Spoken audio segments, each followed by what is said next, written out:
News, सच जरूरी है। नमस्कार, दिन भर की तमाम बड़ी खबरों पे आपका स्वागत है।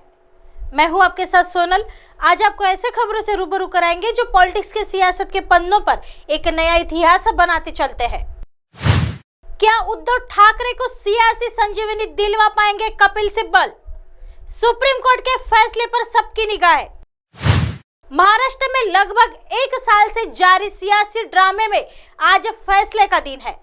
सर्वोच्च न्यायालय की तरफ से गठित संविधान पीठ द्वारा तय किया जाएगा कि शिवसेना का ताज उद्धव ठाकरे के सिर सजेगा या फैसला एकनाथ शिंदे के हक में आएगा। इस संविधान पीठ के अध्यक्ष शीर्ष अदालत के प्रधान न्यायाधीश CJI DY चंद्रचूड़ है। संविधान पीठ के फैसले से महाराष्ट्र सरकार के भविष्य का भी फैसला होगा। दरअसल शीर्ष अदालत में शिवसेना नेता उद्धव ठाकरे ने संविधान विषयक कुछ सवाल खड़े किए थे, जिनके मद्देनजर आज सुप्रीम कोर्ट फैसला आने वाला है। बता दें कि भारत के तत्कालीन CJI NV रमना ने गत वर्ष अगस्त महीने में इस मामले की सुनवाई की थी। चूंकि इस याचिका में संविधान के प्रावधानों पर सवाल खड़े किए गए थे, इसलिए उन्होंने मामले को संविधान के आर्टिकल 145 के तहत 5 जजों की संविधान पीठ को भेज दिया था। संविधान पीठ ने इस पूरे मामले में तमाम पक्षों की दलीलों को सुनकर लिया है और आज इसमें फैसला सुनाने वाली है। बता दें कि शिवसेना के विघटन के बाद उद्धव ठाकरे ने सर्वोच्च न्यायालय से गुहार लगाई थी। इसमें उद्धव ठाकरे ग्रुप और एकनाथ शिंदे ग्रुप ने कोर्ट में अपने पक्ष रख दिए हैं। उद्धव ठाकरे ग्रुप द्वारा दाखिल याचिका में शिंदे गुट के 16 विधायकों को अयोग्य घोषित करने की मांग की गई है। वही महाराष्ट्र विधानसभा स्पीकर राहुल नार्वेकर का दावा है कि सर्वोच्च न्यायालय के फैसले से सरकार के सेहत पर कोई फर्क नहीं पड़ने वाला है। शिवसेना में क्यों पड़ी थी फूट? बता दें कि 2019 के विधानसभा चुनाव में भाजपा और शिवसेना ने गठबंधन में चुनाव लड़ा था। राज्य की जनता ने कांग्रेस NCP को नकारते हुए भाजपा गठबंधन को स्पष्ट बहुमत भी दिया था। इस चुनाव में भाजपा ने सर्वाधिक 105 सीटें जीती थी, जबकि शिवसेना को 56 सीटों पर विजय मिली थी। वही NCP को 54 और कांग्रेस को 44 सीटों से संतोष करना पड़ा था। ऐसे में प्रचंड बहुमत से 7 भाजपा गठबंधन की सरकार बन रही थी, लेकिन ऐन वक्त पर उद्धव ठाकरे ने CM पद की मांग कर डाली। भाजपा का कहना था कि चुनाव देवेंद्र फडणवीस को ही CM फेस बनाकर लड़ा गया, ऐसे में किसी और को कैसे CM बनाया जा सकता है। लेकिन उद्धव अड़े रहे। आखिरकार जब भाजपा नहीं मानी तो उद्धव वाली शिवसेना ने बाला साहेब की विचारधारा से उलट जाकर कांग्रेस और NCP के साथ मिलकर सरकार बना ली और खुद CM बन गए। उद्धव ठाकरे के कांग्रेस NCP से गठबंधन करने के कुछ समय बाद से ही शिवसेना में बगावत के सुर उठने लगे थे। बाला साहेब ठाकरे के कट्टर समर्थकों का मानना था कि बाला साहेब कांग्रेस से गठबंधन करने के सख्त खिलाफ थे। बाला साहेब कहते थे कि सोनिया गांधी के सामने हिजड़े झुकते हैं। इसी चिंगारी ने धीरे धीरे आग तब पकड़ी जब उद्धव सरकार में कांग्रेस और NCP का अधिक दखल होने लगा और शिवसेना की उद्धव वाली छवि खराब होने लगी, जिसमें पालघर में पुलिस के सामने 2 संतों की बेरहमी से हत्या होने के मामले में मुख्यमंत्री उद्धव पर गंभीर सवाल उठने लगे। ऐसे में शिवसेना के नेताओं को लगा कि वे अगली बार किस मुंह से जनता के सामने वोट मांगने जाएंगे। आज तक वे सबसे कांग्रेस और NCP के खिलाफ प्रचार करते थे। उनके साथ उद्धव ने हाथ मिला लिया और बाला साहेब की विचारधारा को छोड़ दिया है। यही मुद्दा जब आगे बढ़ा तो एकनाथ शिंदे की अगुवाई में शिवसेना विधायकों का बड़ा समूह अपने आप को बाला साहेब की असली शिवसेना बताते हुए और उनके पद चिन्हों पर चलने की बात कहते हुए भाजपा से हाथ मिलाने पहुंच गए और सरकार बना ली। अब उद्धव ठाकरे का दावा है कि असली शिवसेना उनकी ही है, क्योंकि वे बाला साहेब के पुत्र हैं। वही शिंदे गुट का कहना है कि जो बाला साहेब की विचारधारा पर चलेगा वही असली शिवसेना है। इसी झगड़े में चुनाव आयोग ने शिवसेना का नाम और चुनाव चिन्ह शिंदे गुट को दे दिया और अब उद्धव ठाकरे भाजपा के साथ जाने वाले शिवसेना विधायकों को अयोग्य घोषित करने की मांग लेकर सुप्रीम कोर्ट पहुंचे हुए हैं, जिस पर आज फैसला आना है। आइए बढ़ते हैं अगली खबर की तरफ।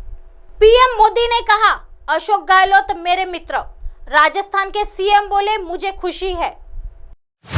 बुधवार को पीएम नरेंद्र मोदी राजस्थान दौरे पर पहुंचे। प्रधानमंत्री मोदी जी ने नाथद्वारा में 5,500 करोड़ रुपए से ज्यादा की विकास परियोजना की शुरुआत की। इसके चलते राजस्थान के सीएम अशोक गहलोत में भी उपस्थित रहे। यहां जनसभा को संबोधित करते हुए प्रधानमंत्री मोदी जी ने अशोक गहलोत को अपना मित्र बताया। तो इससे पहले अशोक गहलोत ने कहा, हमारे बीच दुश्मनी नहीं है, केवल विचारधारा की लड़ाई है। प्रधानमंत्री मोदी जी ने कहा, भगवान श्रीनाथ जी और मेवाड़ की इस वीर धरा पर मुझे एक बार फिर आने का मौका प्राप्त हुआ है। यहाँ आने से पहले मुझे भगवान श्रीनाथ जी के दर्शन का सौभाग्य मिला। मैंने श्रीनाथ जी से आजादी के इस अमृत काल में विकसित भारत की सिद्धि के लिए आशीर्वाद मांगा है। अशोक गहलोत ने कहा, मैं प्रधानमंत्री मोदी का स्वागत करता हूँ। मुझे खुशी है कि वे आज करीब 4 नेशनल हाईवे का लोकार्पण और 3 रेलवे प्रोजेक्ट्स का शिलान्यास करने के लिए उपस्थित है। हम सब जानते हैं कि राजस्थान देश का सबसे बड़ा प्रदेश है। प्रधानमंत्री मोदी जी को आग्रह करना चाहता हूं कि जब हम बिजली, सड़क और पानी पहुंचाते हैं तो यह खर्चा अन्य प्रदेशों की तुलना में अधिक है। राजस्थान में अच्छे काम हुए हैं, राजस्थान में सड़कें अच्छी है। पहले हम गुजरात में से मुकाबला करते थे तथा महसूस करते थे कि हम पिछड़ रहे हैं, लेकिन अब हम आगे बढ़ गए हैं। आइए बढ़ते हैं अगली खबर की तरफ। बागेश्वर धाम से 4 महीने में 21 लोग लापता। गायब होने वालों में 2 नाबालिग लड़की भी शामिल। अगर आप मध्य प्रदेश के छतरपुर स्थित बागेश्वर धाम जाने का मन बना रहे हैं तो सोच समझ कर ही बागेश्वर धाम जाएं, क्योंकि महज 4 महीने में ही बागेश्वर धाम से 21 लोग रहस्यमय ढंग से लापता हो चुके हैं। पुलिस भी लापता लोगों की खोजबीन नहीं कर सकी है और न ही बागेश्वर धाम के महंत पंडित धीरेन्द्र कृष्ण शास्त्री इन लापता लोगों की अर्जी सुन सके हैं।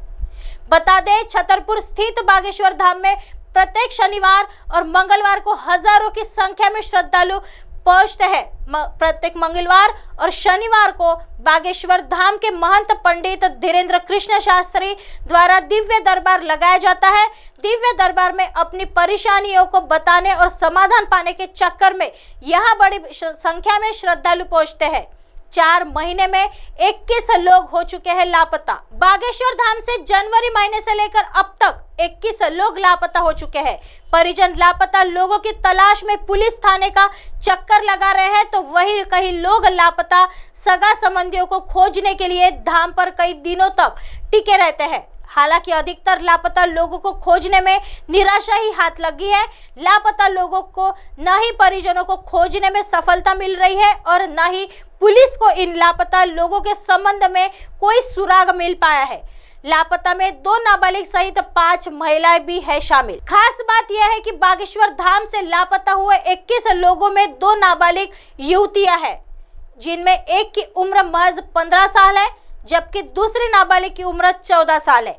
इसी तरह एक 38 वर्षीय, एक 22 वर्षीय और एक 48 वर्षीय महिला की भी लापता लोगों में शामिल है। इसके अतिरिक्त यहाँ से 2 युवा भी लापता है जिनकी उम्र 35 और 25 साल की है। पुलिस का दावा 9 लापता लोगों को ढूंढना। छतरपुर जिले के पुलिस अधीक्षक अमित सांगी के अनुसार बागेश्वर धाम से गायब 21 लोगों में से अब तक 9 लोगों का पता लगाया जा चुका है, जबकि शेष 12 लापता तक लोगों तक पुलिस पहुंचने का प्रयास कर रही है। अब आप हमारे चैनल को अपने मोबाइल पर भी देख सकते हैं। मोबाइल ऐप पर देखने के लिए प्ले स्टोर से MNS news TV apps download करें। इंस्टा, लिंक, ट्विटर, हाई कुक, फेसबुक और कई सोशल मीडिया के प्लेटफॉर्म पर हमारा चैनल उपलब्ध है। आप इसे यूट्यूब पर भी देख सकते हैं। आप हमारे चैनल को लाइव भी देख सकते हैं www.mnsnewstv.com पर। फिलहाल वक्त हो चला है दर्शकों ब्रेक का। ब्रेक से लौटने के बाद देखिएगा देश और दुनिया की तमाम खबरें। बने रहिए MNS न्यूज पर। नमस्कार।